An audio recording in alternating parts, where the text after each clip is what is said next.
नमस्कार दोस्तों, स्वागत है आपका अपने YouTube channel target with MS में।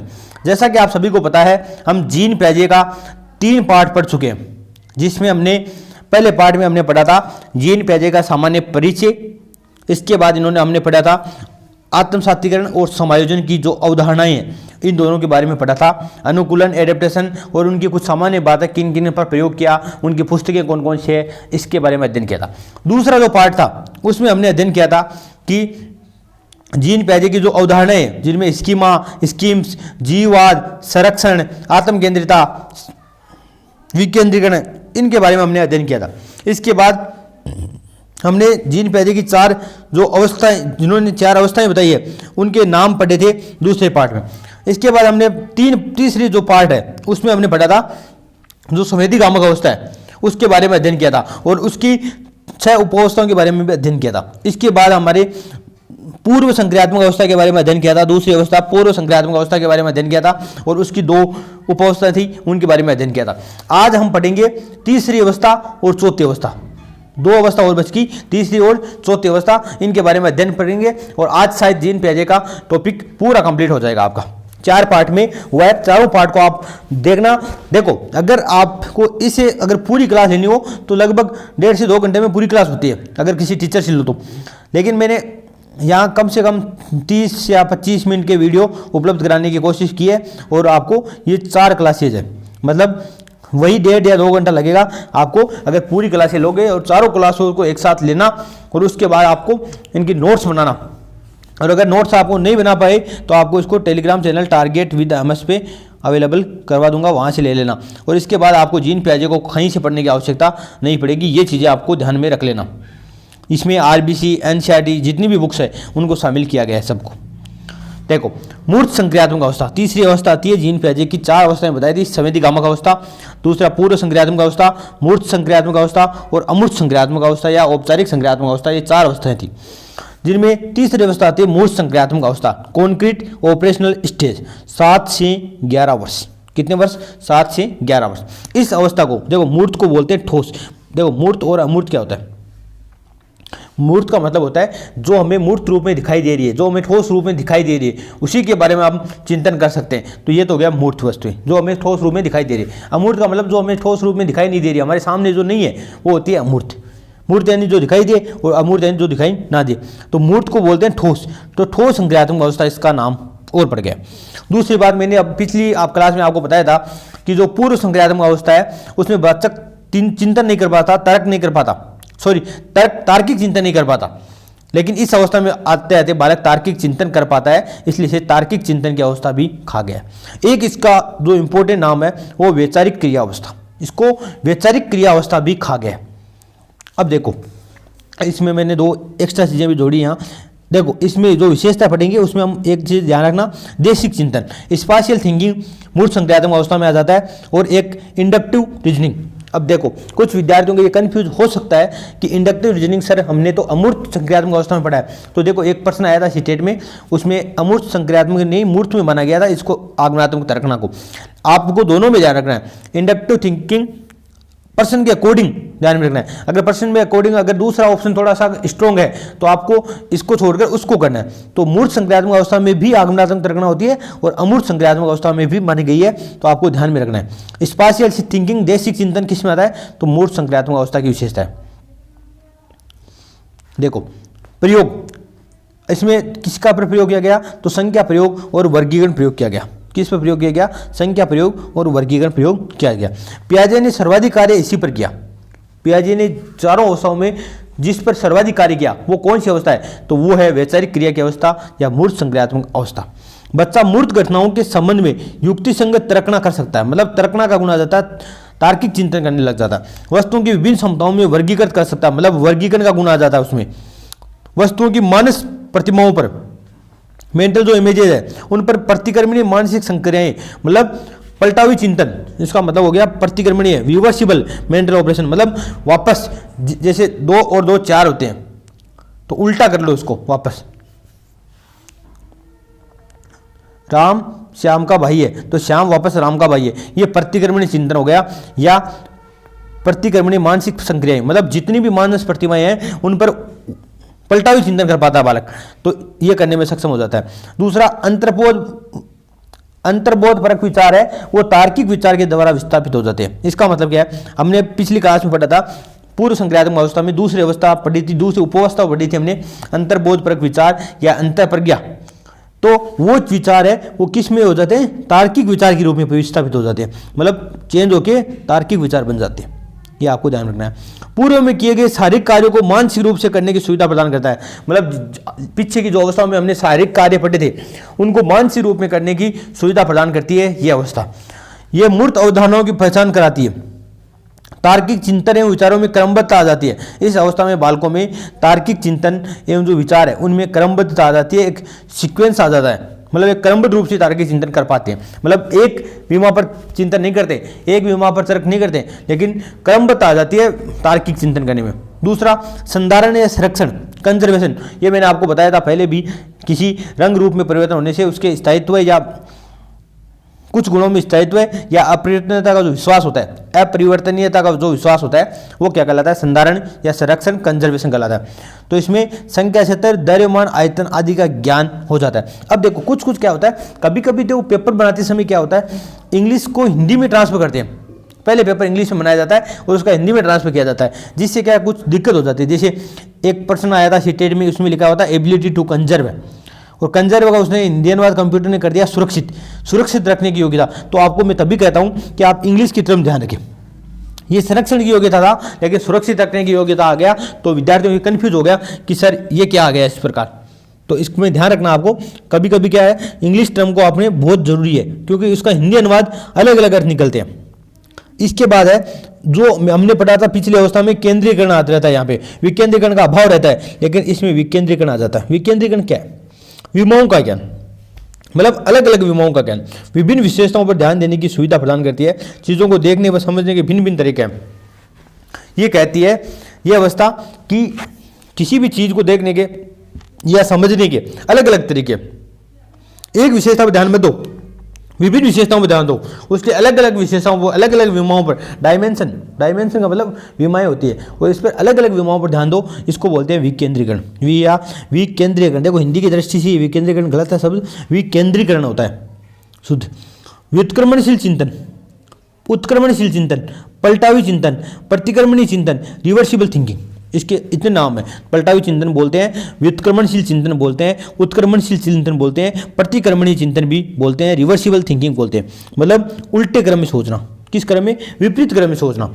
जैसे उदाहरण देखो, प्रयोगकर्ता एक गेंद को बेलकर पतली पट्टी के रूप में बना देता है। एक गेंद थी, जैसे रोटी का लोया होता है ना, उसका एक गेंद थी, उसको बेलकर पतली पट्टी के रूप में बना देता है, और दूसरी गेंद अपने मूल में बनी रहती है। एक तो गोल गेंद है मिट्टी की, और एक को क्या गया बेलकर पतली पट्टी बना दी उसकी। ये पूछे जाने पर कि इसमें अधिक मिट्टी है, 7 से 8 साल का जो बच्चा होगा उसका उत्तर आएगा दोनों में समान ही मिट्टी की समान मात्रा है। मतलब ये अवस्था 7 से 11 वर्ष तक होती है, और इस अवस्था में बालक ये बता देता है कि दोनों में समान ही मिट्टी है। ये इसलिए होता है क्योंकि बच्चा गेंद को पतली पट्टी के रूप में बेलना और फिर उसे गेंद के रूप में गोल कर देने की कल्पना कर लेता है, मतलब वो उल्टा सोच लेता है। उस वक्त ये सोच लेता है कि ये पट्टी है, इसको वापस गोल करोगे आप तो ये गेंद बन जाएगी, तो वो उल्टी वापस पलटावी चिंतन कर पाता है। और यही वजह है कि वह मूर्त व वास्तविक वस्तुओं पर प्रतिक्रमण मानसिक प्रक्रिया की कल्पना करने में सक्षम है।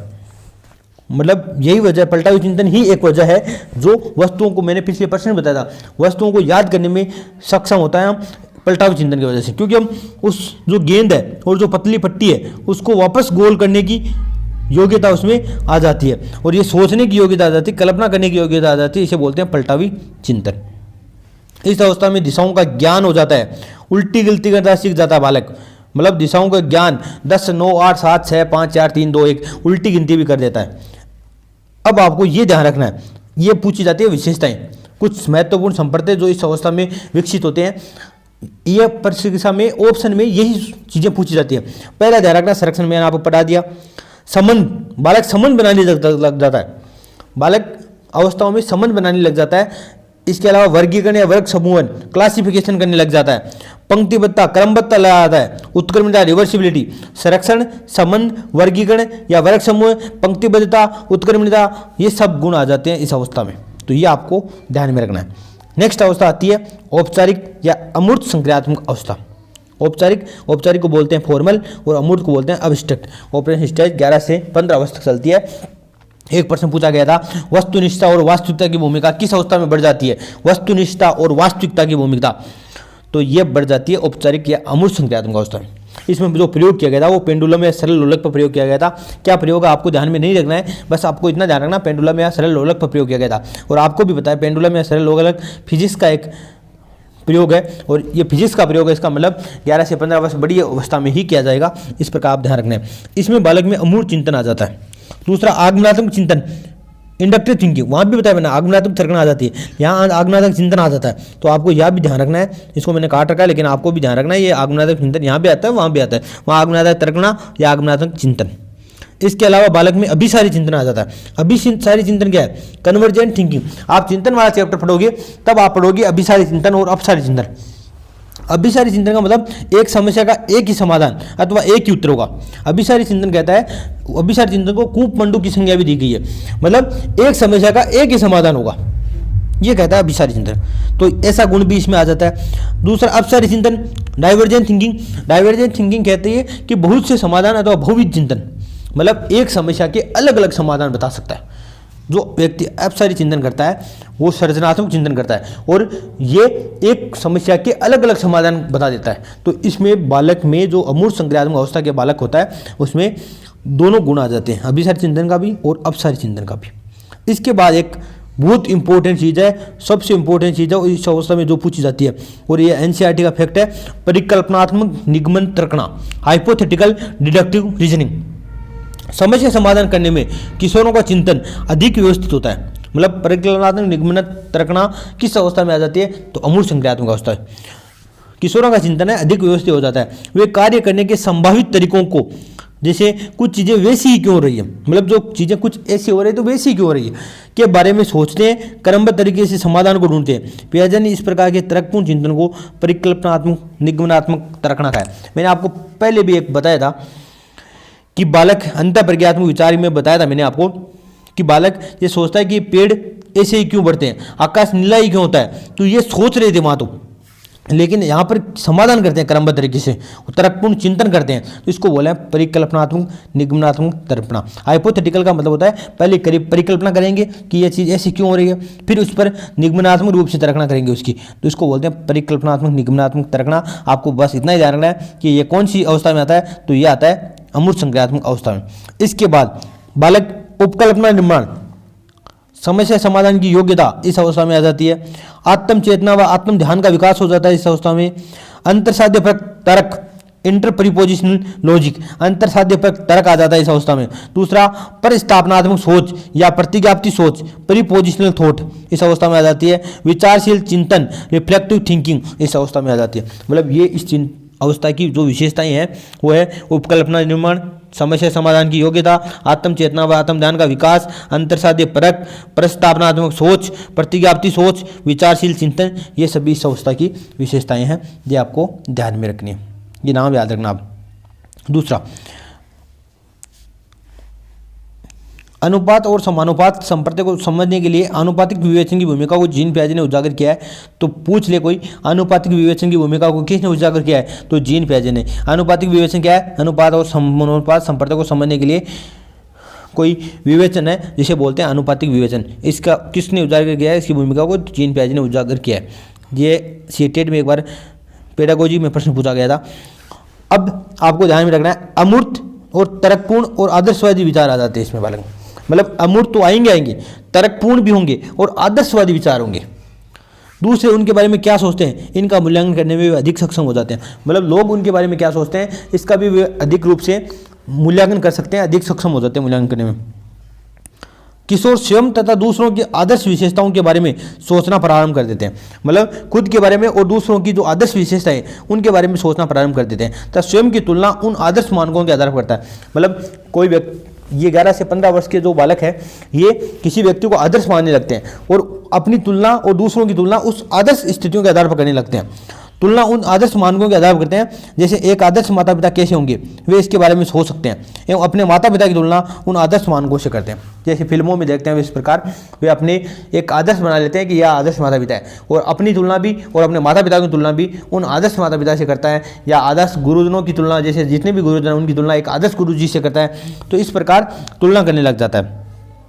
अब आगे जो तर्कपूर्ण विचार है वो नैतिक तर्कना के रूप में विकास को भी प्रभावित करते हैं। अब आगे आप पढ़ोगे, जीन पियाजे ने नैतिक, कभी टाइम मिला तो मैं बता दूंगा आपको, जीन पियाजे ने एक नैतिक विकास का सिद्धांत भी दिया था अपनी पुस्तक moral judgement of the child में। तो उसमें जीन पियाजे ने कहा तर्कपूर्ण विचार अब नैतिक तर्कना के विकास को भी प्रभावित करते हैं। किशोर वैकल्पिक नैतिक संहिता को जानते हैं, विकल्पों की खोज करते हैं और उसके बाद एक व्यक्तिगत नैतिक संहिता का निश्चय करते हैं। मतलब 11 से 15 वर्ष की अवस्था में किशोर है वो वैकल्पिक नैतिक संहिता को जानते हैं। मतलब कोई भी चीज़ नैतिक रूप से सही है गलत है उसके लिए वो विकल्पों की खोज करते हैं और उसमें से एक विकल्प को चुन करते हैं, वो कहलाती है व्यक्तिगत नैतिक संहिता। जैसे वो बालक सोचता है कि क्या मुझे सिगरेट पीनी चाहिए, क्योंकि मैं जितने भी लोगों को जानता हूं सब सिगरेट पीते हैं। तो ये इसके विकल्प हो गए, क्या पीना चाहिए, और इस पर एक आप खुद वो किशोर खुद निर्णय लेगा, उसको बोलेंगे व्यक्तिगत नैतिक संहिता। इसी प्रकार क्या परीक्षाओं में नकल करना नैतिक है, अब नैतिक है या नहीं उसके अकॉर्डिंग कैसा है, तो वो विकल्पों की खोज करेगा और उसके बाद एक व्यक्तिगत नैतिक संहिता बनाएगा। यह किशोरों के सामाजिक मानकों को न मानने की संभावना भी उत्पन्न करते हैं। मतलब किशोर क्या करते हैं, सामाजिक जो मानक होते हैं, जो समाज के जो मानक है उनको न मानने की संभावना भी उत्पन्न कर सकता है यदि वे उनके व्यक्तिगत नैतिक संहिता के विरुद्ध होते हैं। मतलब जो व्यक्ति ने व्यक्तिगत नैतिक संहिता बनाई है इसके अगर विरोध में है सामाजिक मानक, तो वो इनको न मानने की संभावना भी उत्पन्न कर सकता है। इस उम्र में व्यक्ति एक विरोध प्रदर्शन रैली में प्रतिभागिता कॉलेज के मानकों का पालन करने या उन मानकों को अनुरूप व्यवहार करने के लिए नहीं बल्कि एक निश्चित कारण के लिए करता है। मान लो इस अवस्था में कोई बालक एक विरोध प्रदर्शन रैली में भाग ले रहा है, वो कॉलेज के मानकों के पालन करने के लिए नहीं ले रहा, उन मानकों के अनुरूप व्यवहार करने के लिए नहीं ले रहा, बल्कि एक निश्चित कारण के लिए लेता है। मतलब वो एक व्यक्तिगत नैतिक संहिता, वो जानता है कि क्या सही है क्या गलत है, और वो एक नैतिक संहिता बना लेता है, व्यक्तिगत नैतिक संहिता बना लेता है, और उसकी वजह से वो उस रैली में भाग लेता है। औपचारिक परिचालनात्मक स्तर पर बालकों के आंकड़ों का प्रबंधन का परिचय देना उपयुक्त है। ये मैथ वालों के लिए सीटेट में प्रश्न पूछा गया था, तो मैथ पेडागोजी होती है उसमें पूछा गया था। औपचारिक जो परिचालनात्मक स्तर है, मतलब फॉर्मल ऑपरेशनल स्टेज है, अमूर्त संक्रियात्मक अवस्था है, उसमें बालकों को आंकड़ों के प्रबंधन का परिचय देना उपयुक्त है। ये जीन पियाजे के अनुसार है, सीटेट में पूछा गया था। अब देखो कुछ प्रश्न है, ये आपका चैप्टर होता है कंप्लीट। अब एक कुछ प्रश्न है वो आप देख लो, ये प्रश्न थोड़े इंपॉर्टेंट है, ध्यान में देना, समझना इनको। किसके अलावा, मतलब 4 ऑप्शन दिए हैं, इनमें किसके अलावा निम्नलिखित में से सभी पियाजे की मूर्त संक्रियात्मक अवस्था का हिस्सा है। तो पलटावी चिंतन मूर्त संक्रियात्मक अवस्था में आता है, बिल्कुल आता है। आगमनात्मक तर्कना मैंने अभी बताया था आपको, इंडक्टिव रीजनिंग दोनों में आएगी, लेकिन आगमनात्मक तर्कना में ध्यान में रखना है, उसमें भी आएगी। देशिक चिंतन स्पेशल थिंकिंग मैंने अभी बताया था, देशिक चिंतन मूर्त संक्रियात्मक अवस्था की विशेषता है। दूसरा संधारण का अभाव, तो संरक्षण या संधारण का अभाव नहीं होता, संधारण का गुण पाया जाता है व्यक्ति उसमें। मूर्त संक्रियात्मक अवस्था में संधारण का गुण पाया जाता है, संधारण का अभाव नहीं होता। संधारण का अभाव तो पूर्व संक्रियात्मक अवस्था में होता है। तो ये हो गया इसका सही आंसर। कौन सा हो गया सही आंसर, क्या हो गया, तो सही आंसर हो गया डी, ध्यान रखना। अब देखो एक प्रश्न है, सीता ने हाथ से दाल और चावल खाना सीख लिया है, हाथ से दाल और चावल खाना सीख लिया है, उसे दाल और चावल दिए जाते हैं तो दाल चावल मिलाकर खाने लगती है। उनने चीज़ों को करने की अपने स्कीमा में दाल और चावल खाने को खालिस्तान कर दिया है। क्या कर दिया है? अब देखो इसमें अनुकूलित, समुचितता, अंगीकार, समायोजित। अब देखो इनके इंग्लिश टर्म देखो, एसिमिलेटेड, एकोमोडेशन, एप्रोप्रिएटेड, इनिशिएटेड। तो मैंने आपको बताया था वो दाल और चावल को खाने के लिए उन्होंने इनको आत्मसात कर लिया है। क्या कर लिया है? आत्मसात, एसिमिलेटेड कर लिया, आत्मीकरण कर लिया है इसकी चीजों का, ध्यान में रखना। प्रचलित योजनाओं में नई जानकारी को किस नाम से जाना जाता है?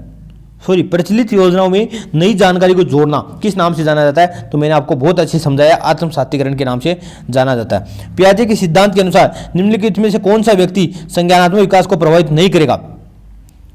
कौन सा इनमें से कौन सा व्यक्ति नहीं है? यहाँ पे कुछ कौन सा तथ्य है जो संज्ञानात्मक विकास को प्रभावित नहीं करेगा? भाषा, सामाजिक अनुभव, परिपक्वन और क्रियाकलाप या अनुभव। यह प्रश्न एक बार आया था और इसमें व्यक्तियों ने लगभग ने सामाजिक अनुभव करके आए।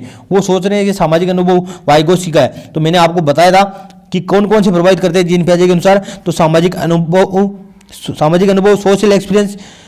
क्रियात्मक अनुभव का मतलब हो गया एक्सपीरियंस विद फिजिकल वर्ल्ड, भौतिक संसार के साथ अनुभव। बायोलॉजिकल मैच्योरेशन, परिपक्वता या परिपक्वन भी मैंने बताया था। और एक मैंने बताया था, भाषा नहीं बताया था मैंने।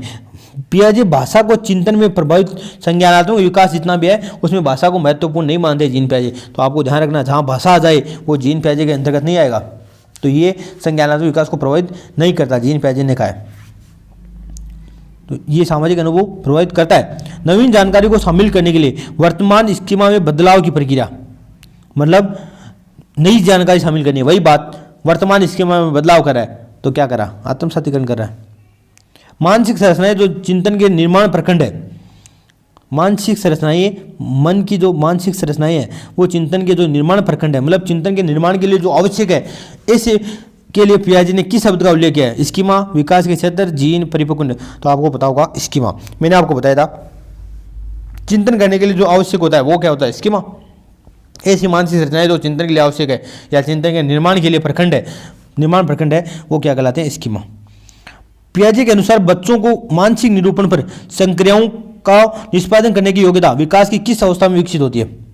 यह भी प्रश्न है, बहुत बड़ा प्रश्न है। पियाजे के अनुसार बच्चे वस्तुओं के मानसिक निरूपण पर संक्रियाओं को निष्पादन करने की योग्यता विकास की किस अवस्था में विकसित होती है? मतलब जितने भी मानसिक निरूपण है उस पर संक्रियाओं को निष्पादन करने की योग्यता, मतलब उन पर संक्रिया कर पाते हैं बच्चों। वस्तुओं की जो मानसिक निरूपण है उसकी संक्रियाओं पर निष्पादन कर पाता है, इसकी योग्यता विकास की किस अवस्था में आती है?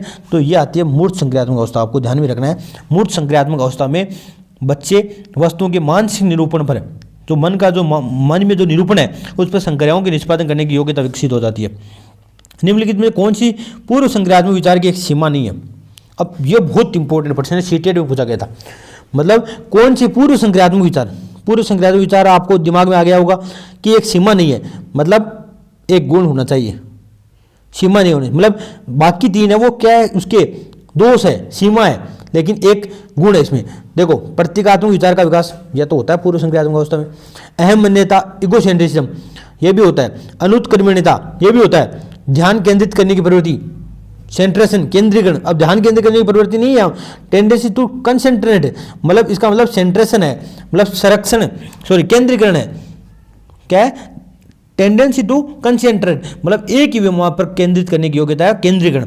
तो देखो ये भी एक सीमा है, आते चारों इसमें है पूर्व संक्रियात्मक अवस्था में, लेकिन ये एक सीमा है कि बालक डायमेंशन विकेंद्रीकरण नहीं कर पाता, केंद्रीकरण कर लेता है। तो ये भी एक सीमा हो गई, एक दोष ही हो गया। अनुत्क्रमणीयता, पलटावी चिंतन नहीं कर पाता, यह भी एक दोष ही है। अहम मान्यता, मतलब खुद के बारे में सोचता है, दूसरों के जो विचार है उनको तवज्जो नहीं देता, यह भी एक क्या है? सीमा ही है। लेकिन प्रतीकात्मक विचार का जो विकास है ये क्या, एक सीमा नहीं है। ध्यान में रखना, बहुत इंपॉर्टेंट प्रश्न है। अगर ताकि आपके समझ नहीं आए तो भी कोई बात नहीं, आपको याद रख लेना। बाकी मुझे लगता है जहाँ तक समझ आ गया होगा आपके। बाकी इस प्रश्न को 2-3 बार पढ़ना। मतलब ये तीनों क्या है? ये तीनों नीचे वाली बी, सी और डी, ये क्या है? एक सीमा है। ये चीज़ें नहीं होनी चाहिए इसमें। अहम मान्यता की एक सीमा ही है, और अनुत्क्रमणीयता, पलटावी चिंता नहीं कर पाता, ये भी एक सीमा है। ध्यान जो केंद्रीकरण है ये भी क्या है? सीमा है। लेकिन प्रतीकात्मक विकास का विचार का जो विकास हो रहा है ये सीमा नहीं है। किसी वस्तु के स्थायित्व की अवधारणा पियाजे के विकास के किस चरण से प्राप्त हो जाती है? तो आपको मैंने बताया था संवेदीगामक अवस्था 1824 में। पियाजे के अधिगम के संज्ञानात्मक सिद्धांत के अनुसार वह प्रक्रिया जिसके द्वारा संज्ञानात्मक संरचना को संशोधित किया जाता है। देखो, संशोधित आ जाए, एडजस्ट आ जाए, मैनिपुलेटेड आ जाए, तो आपको करना है समायोजन। क्या करना है? समायोजन। वह प्रक्रिया जिसके द्वारा संज्ञानात्मक संरचना को संशोधित किया जाता है। क्या किया जा रहा है? संशोधित, इसको बोलते हैं समायोजन। ये आपका जीन पियाजे का चैप्टर कंप्लीट होता है। जितना अगर आप पढ़ लेते हैं तो मुझे नहीं लगता कि आपको रिट में, सेकंड ग्रेड में, फर्स्ट ग्रेड में और नेट तक कहीं भी इस चीज़ को देखने की आवश्यकता है। तो आज के लिए इतना ही। इसकी लिंक जो टेलीग्राम चैनल है वो है हमारा टारगेट विद MS। और अपना जो YouTube का लोगो है वही लोगो उस पर है, सर्च कर लेना, या मैं आपको नीचे लिंक दे दूंगा कमेंट बॉक्स में, तो वहाँ से आप देख लेना और इस पर ज्वाइन कर लेना, यहाँ आपको PDF प्राप्त हो जाएगी। आज के लिए इतना ही, धन्यवाद। जय हिंद, जय भारत।